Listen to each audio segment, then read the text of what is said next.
Assalamualaikum warahmatullahi wabarakatuh. Kami dari kelompok 8 akan mempresentasikan bab AKL 1 yang pertama yaitu kombinasi bisnis. Nah, sebelum memulai ke pembahasan, izinkan saya untuk memperkenalkan anggota-anggota kami. Yang pertama ada saya sendiri, Gianza Puspita dengan NP Mahir 125.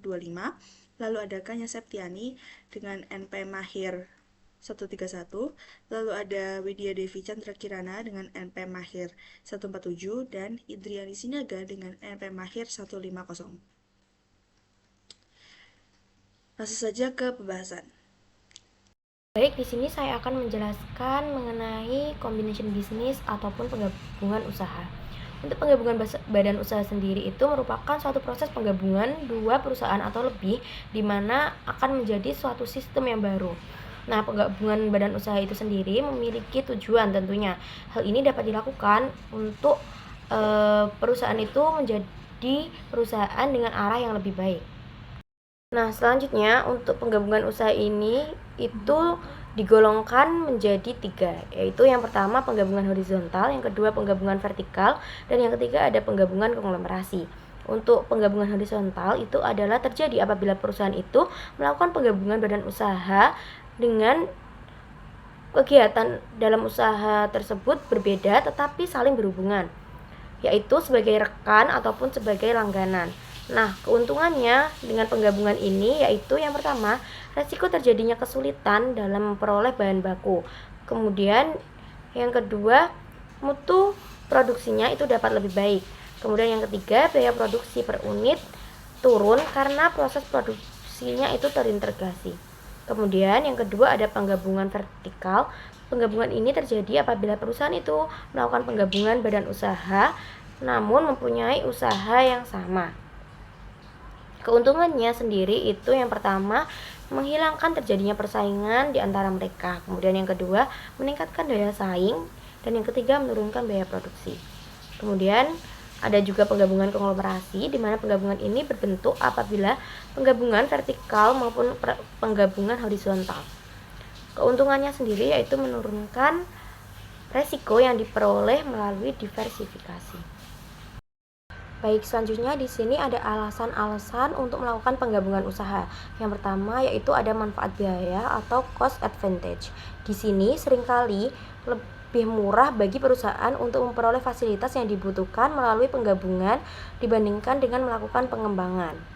Kemudian yang kedua ada resiko lebih rendah atau lower risk, di mana membeli lini produk dan pasar yang telah didirikan biasanya lebih kecil resikonya dibandingkan dengan mengembangkan produk baru pada pasaran.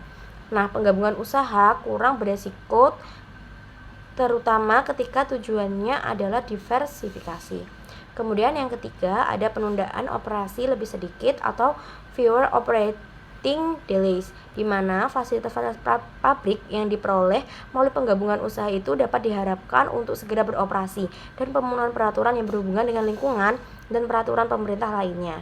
Sedangkan membangun fasilitas perusahaan yang baru itu mungkin menimbulkan sejumlah penundaan dalam pembangunannya karena diperlukan persetujuan untuk memulai proses tersebut.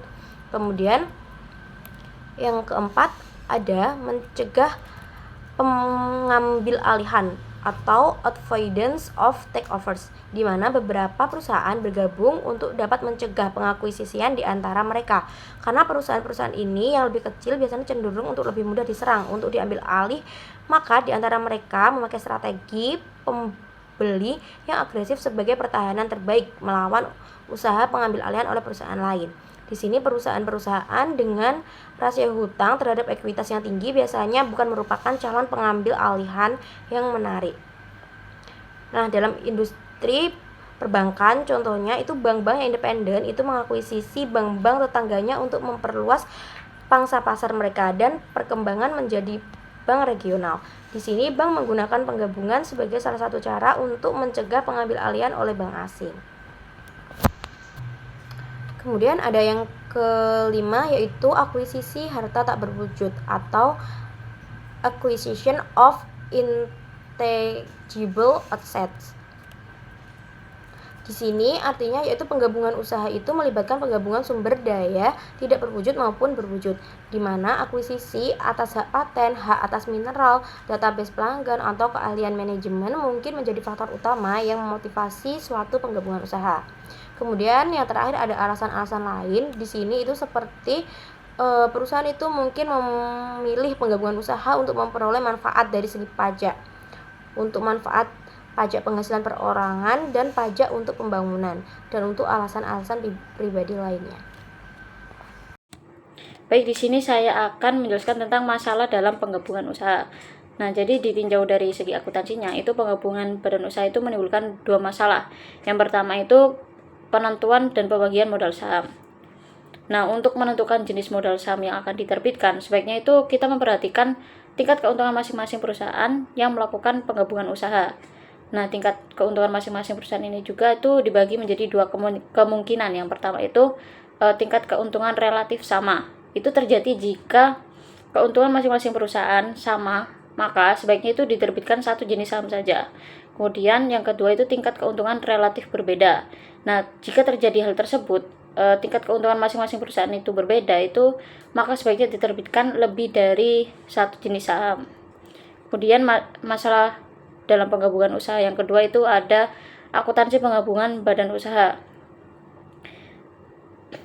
Jadi itu terdapat dua metode akuntansi yang biasanya digunakan untuk mencatat penggabungan usaha. Yang pertama itu ada metode kepentingan, pooling of interest method. Terus yang kedua ada metode pembelian, buy purchase method, yang akan dijelaskan oleh rekan saya di slide selanjutnya. Selanjutnya yaitu bentuk penggabungan usaha. Di sini ada dua golongan, yaitu yang pertama, ditinjau dari penggabungannya terdapat 3 bentuk penggabungan usaha, yaitu yang pertama, penggabungan horizontal, di mana penggabungan perusahaan-perusahaan yang sejenis menjadi satu perusahaan yang lebih besar. Nah, pada umumnya dasar dibentuknya penggabungan usaha ini adalah untuk menghindari adanya persaingan di antara perusahaan yang sejenis dan meningkatkan efisiensi di antara perusahaan-perusahaan yang bersangkutan tersebut. Nah, yang kedua yaitu penggabungan vertikal, di mana penggabungan perusahaan yang sebelumnya keduanya mempunyai hubungan yang saling menguntungkan. Misalnya, satu perusahaan lain yang kemudian pemasok atau supplier bahan baku perusahaan lain yang kemudian bergabung agar dapat terjaga adanya kepastian bahan baku dan kontinuitas produksi. Yang ketiga yaitu penggabungan konglomerat, di mana kombinasi dari penggabungan horizontal dan vertikal. Penggabungan konglomerat ini merupakan gabungan dari perusahaan-perusahaan yang memiliki usaha yang berkelainan, misalnya perusahaan angkutan bergabung dengan perusahaan jasa hotel dan perusahaan makanan atau catering. Selanjutnya yaitu dari segi hukumnya ada beberapa gabungan, yaitu yang pertama merger. Nah, merupakan penggabungan usaha dengan cara membeli perusahaan lain yang kemudian perusahaan yang dibelinya itu menjadi anak perusahaannya atau dibubarkan. Nah, perusahaan yang dibelinya itu sudah tidak mempunyai status hukum lagi, dan yang mempunyai status hukum adalah perusahaan yang membelinya. Yang kedua ada konsolidasi, di mana merupakan bentuk lain dari merger, yaitu penggabungan usaha dengan cara satu perusahaan bergabung dengan perusahaan lain membentuk satu perusahaan baru, di mana keseluruhan perusahaan yang bergabung sepakat untuk membubarkan diri dan menyerahkan semua aktiva bersihnya kepada suatu perusahaan yang baru dibentuk untuk mewadahi kegiatan perusahaan yang telah membubarkan diri tersebut. Yang ketiga yaitu akuisisi, di mana upaya untuk memperbesar badan usaha dengan cara memiliki badan usaha lain atau memindahkan kepemilikan asal badan usaha lain, misalnya apabila terjadi pembelian saham di atas 50% oleh pihak lain. Nah, di sini ada banyak lagi, yaitu bentuk-bentuk penggabungan usahanya seperti afiliasi, yang merupakan penggabungan usaha dengan cara membeli sebagian besar saham atau seluruh saham perusahaan lain untuk memperoleh hal pengendalian. Juga ada trust, yaitu suatu penggabungan atau pemusatan beberapa badan usaha yang sejenis maupun berlainan menjadi satu usaha baru, atau kartel, holding company, joint venture, dan banyak lainnya. Tapi cuman 3 bentuk ini yang sering terjadi. Selanjutnya akan dilanjutkan oleh teman saya. Selanjutnya ada metode akuntansi untuk penggabungan usaha. ada dua metode, yaitu metode penyatuan kepemilikan atau metode pooling kepentingan dan metode pembelian. Nah, metode penyatuan pemilikan ini diasumsikan bahwa kepemilikan perusahaan itu tergabung dalam satu kesatuan secara relatif, tetap tidak berubah pada entitas akuntansi yang baru. Karena tidak ada salahnya satupun dari perusahaan-perusahaan tersebut yang telah bergabung dianggap telah memperoleh perusahaan yang bergabung lainnya. Ya, jadi kayak tidak ada pembelian, tidak ada harga pembelian, serta tidak ada dasar pertanggungjawaban yang baru. Nah, prosedur akuntansi penggabungan usaha dengan metode ini yaitu semua aktivitas dan kewajiban milik perusahaan yang dipilih itu dinilai berdasarkan nilai buku. Dan yang kedua, besarnya nilai investasi pada perusahaan yang tergabung sebesar jumlah modal. Ketiga, bila terjadi selisih antara jumlah yang dibukukan, maka harus diadakan penyesuaian. Lalu yang terakhir ada laporan keuangan gabungan adalah penjumlahan dari laporan milik perusahaan yang bergabung.